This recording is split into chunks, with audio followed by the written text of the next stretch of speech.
오늘은 최근 축구계에서 뜨거운 화제, 바로 손흥민의 미국 메이저리그 사커, LA 갤럭시 이적설에 대해 이야기해 보겠습니다. 많은 팬분들이 가장 궁금해하는 부분 중 하나가 바로 손흥민이 미국으로 가면 연봉은 과연 얼마나 될까 하는 점일 텐데요. 지금부터 데이터를 기반으로 하나하나 정리해 드리겠습니다.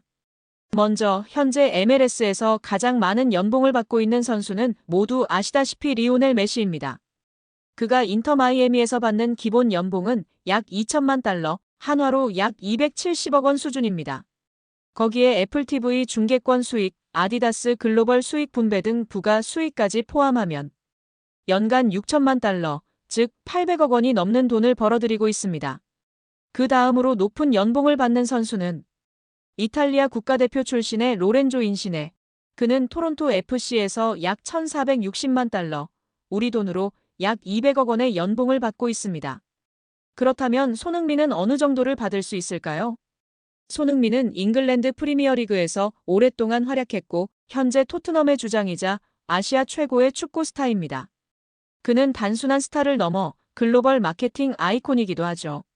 만약 그가 LA 갤럭시로 이적하게 된다면 MLS는 당연히 지정선수 제도, 즉 DP 계약을 통해 연봉 상한선을 넘는 특급 계약을 안길 겁니다. 이적이 성사될 경우 손흥민이 받을 것으로 예상되는 연봉은 최소 1,500만 달러에서 최대 2천만 달러로 분석됩니다. 한화로는 약 210억 원에서 280억 원 사이입니다. 그런데 이건 기본 연봉 기준입니다. 여기에 손흥민을 통한 아시아 마케팅 수익, 한국 기업의 후원, 중계권 수입 분배 등을 고려하면 실질적으로는 연간 3천만 달러, 그러니까 약 400억 원 이상을 받게 될 가능성도 결코 낮지 않습니다. 또 하나 중요한 건 MLS의 시장 가치 자체가 엄청나게 성장 중이라는 점입니다. 메시가 온 이후 인터 마이애미는 전 세계 팬층을 확보했고 MLS 전체의 브랜드 가치도 급상승했습니다. 이제 MLS는 단순한 은퇴 무대가 아니라 글로벌 스타들이 새로운 커리어를 시작하는 곳으로 바뀌고 있습니다. 손흥민이 만약 LA 갤럭시에 합류한다면 이는 단순한 이적이 아니라 아시아 축구의 세계화 그리고 미국 시장 확장이라는 상징적인 사건이 될 것입니다.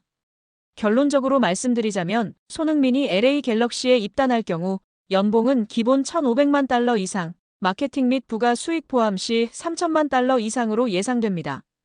이는 인시네, 부스케츠보다 높고 메시보다는 낮지만 리그 내 최상위권 대우가 확실하다는 뜻입니다. 과연 손흥민이 정말 미국으로 갈까요?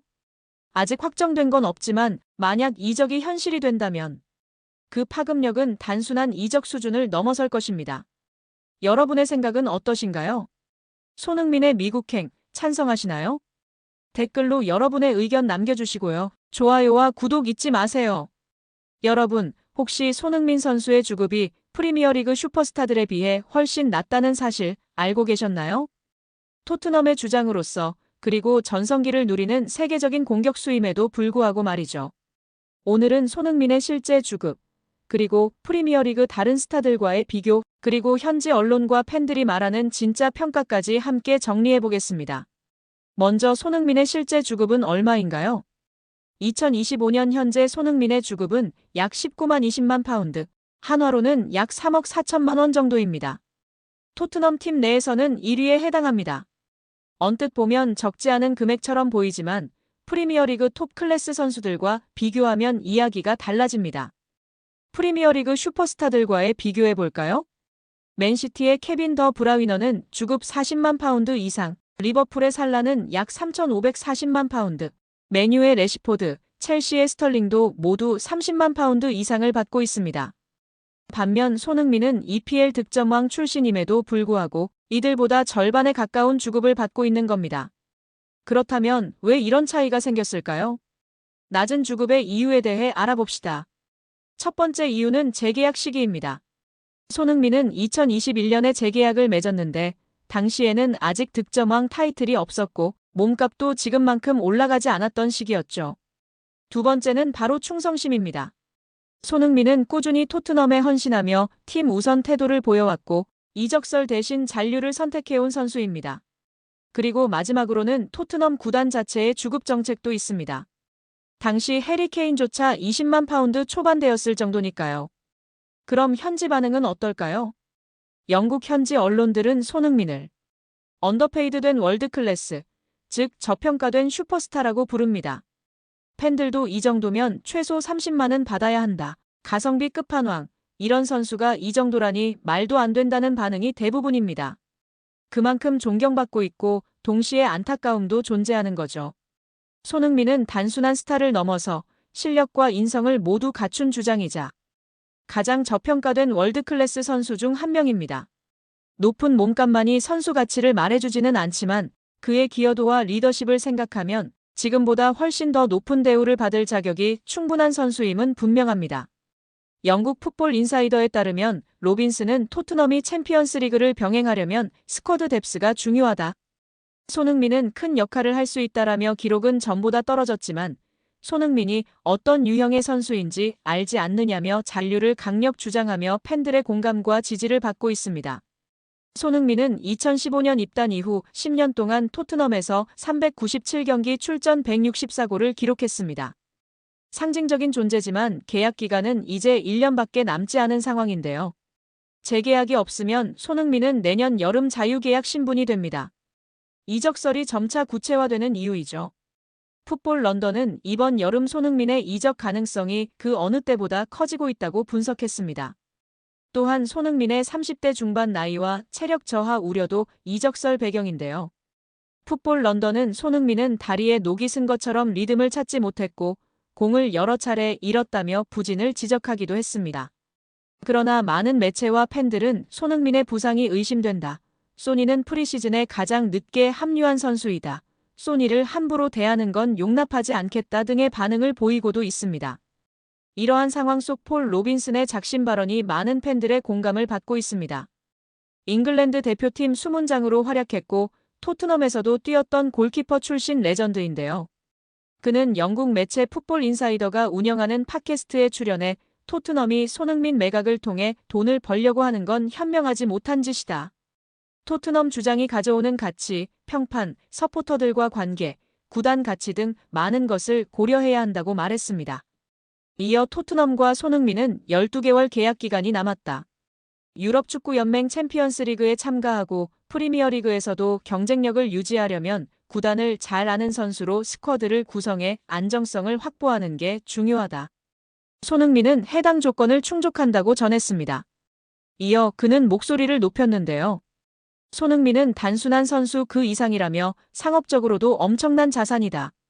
아시아 시장에서의 영향력은 물론이고 구단 이미지와 티켓 파워에도 직접적인 영향을 준다. 이런 선수를 놓치는 건 단기적으로도 손해라고 주장했습니다. 이어 손흥민이 1년 더 남는다면 팀뿐 아니라 구단 전체의 이득이 될 것이라며 결국 이건 단순한 선수 한 명의 문제가 아니라 토트넘이라는 브랜드와 직결된 사안이라고 작심 발언했습니다. 이러한 발언에 토트넘 팬들은 맹렬히 지지하고 나섰는데요. 해리 케인을 떠나보낸 아쉬움과 한이 있는 팬들로서는 절대 손흥민을 떠나 보내고 싶지 않은 마음인 것 같습니다. 영국 매체 쓰리어드민의 아담 디킨슨 기자는 손흥민과 주앙 팔리냐의 트레이드를 추진한다면 토트넘 호스퍼와 바이에른 뮌헨 양측 모두에게 이로운 결과를 가져올 수 있을 것이라고 주장했습니다. 디킨슨 기자는 토트넘은 다시 한번 프리미어리그 상위권 진입을 목표로 하고 있습니다. 그러나 토마스 프랭크 감독은 새로운 수비형 미드필더가 필요하며 팔리냐는 목표에 부합하는 완벽한 선수가 될 수 있습니다. 라고 전했습니다. 이어 다른 매체 보도에 따르면 팔리냐는 현재 매물로 나온 상태입니다. 그는 런던 복귀를 희망하고 있으며 이적료는 최대 3천만 유로 정도로 예상됩니다. 그러나 토트넘은 최근 두 번의 여름 이적 시장에서 도미닉 솔란케와 모하메드 쿠두스 등을 영입하며 많은 돈을 지출했고 적자를 기록했습니다. 다니엘 레비 회장의 목표는 팔리냐이지만 영입할 만한 자금 여력이 부족합니다. 따라서 기존 선수를 바이에른 뮌헨으로 보내는 스왑 딜을 통해 이적료를 절감할 수 있습니다. 라고 전망했습니다. 그리고 팔리냐 영입을 위해 트레이드할 만한 선수로 손흥민을 언급했습니다. 디킨슨 기자는 손흥민을 바이에른 뮌헨으로 보낸다면 그는 해리 케인과 파괴적인 파트너십을 다시 한번 구축할 수 있는 훌륭한 후보다. 바이에른 뮌헨은 최근 왼쪽 공격수인 르로이 사네와 결별했으며 니코 윌리엄스 아틀레틱 빌바오 영입에도 실패했습니다. 게다가 토마스 밀러도 팀을 떠났습니다. 손흥민은 사내의 공백을 메울 수 있으며 밀러의 리더십을 대체할 수 있습니다. 또한 그는 과거 독일에서 활약했습니다. 함부르크 유소년 팀에서 성장했으며 바이어 사 레버쿠젠에서 주전으로 활약한 바 있습니다. 라며 손흥민을 높이 평가했습니다. 토트넘은 최근 바이에른 뮌헨의 미드필더인 팔리냐와 연결되고 있습니다.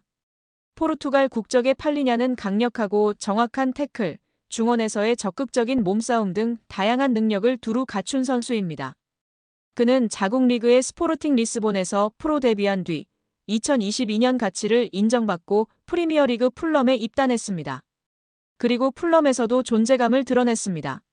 특히 2022년 시즌에는 프리미어리그 태클 1위를 기록했습니다. 팔리냐 선수는 뛰어난 기량을 바탕으로 2024년 독일 최강팀인 바이에른 뮌헨으로 이적했습니다. 그러나 주전 경쟁에서 밀려나면서 올여름 이적 가능성이 매우 높습니다. 더욱이 시즌 초반 임신한 아내를 두고 구단 직원과 불륜 관계였다는 사실이 밝혀져 경기 외적으로도 많은 비판을 받았습니다. 이처럼 입지가 좁아진 상황에서 토트넘이 팔리냐 선수에 관심을 보이고 있습니다. 디킨스는 토트넘의 로드리고 벤탄쿠르 선수는 잦은 부상과 손흥민 선수를 향한 인종차별에 따른 징계 등으로 지난 시즌을 정상적으로 소화하지 못했습니다. 따라서 프리미어리그 최고의 태클러였던 팔리냐 선수의 영입은 토트넘에 큰 도움이 될 것입니다. 라고 주장했습니다. 그러나 토트넘은 올여름 팔리냐 선수를 영입할 만한 자금이 부족하다고 밝혔습니다. 토트넘은 작년부터 여름 이적 시장에서 많은 돈을 투자했습니다. 앞서 쿠두스 선수를 거액에 영입했고 모건 깁스 마이너스 화이트 선수 역시 많은 돈을 투자해 영입하려는 상황입니다. 비록 깁스 마이너스 화이트 선수의 영입 과정에서는 법적인 문제가 발생해 협상이 전면 중단되었지만 다음 시즌 유럽축구연맹 챔피언스리그 출전에 대비해 공격적인 투자를 진행하고 있습니다. 이에 따라 디킨스는 팔리냐 선수의 이적료를 확보하는 대신 손흥민 선수를 활용하여 영입할 수 있다고 주장했습니다. 또한 바이에른 뮌헨도 손흥민 선수를 영입한다면 큰 도움을 받을 것이라고 전망했습니다. 이는 바이에른 뮌헨의 최전방 공격수인 케인 선수의 존재 때문입니다. 2023년까지 토트넘에서 활약했던 세계 최고의 공격수인 케인 선수는 토트넘 시절 손흥민 선수와 뛰어난 파트너십을 선보였습니다. 두 선수는 프리미어리그에서만 총 47골을 합작하며 리그 역사상 최다골 듀오로 등극했습니다. 따라서 손흥민 선수가 바이에른 뮌헨에서 케인 선수와 재회한다면 팀에 큰 도움을 줄 수 있을 것으로 예상됩니다.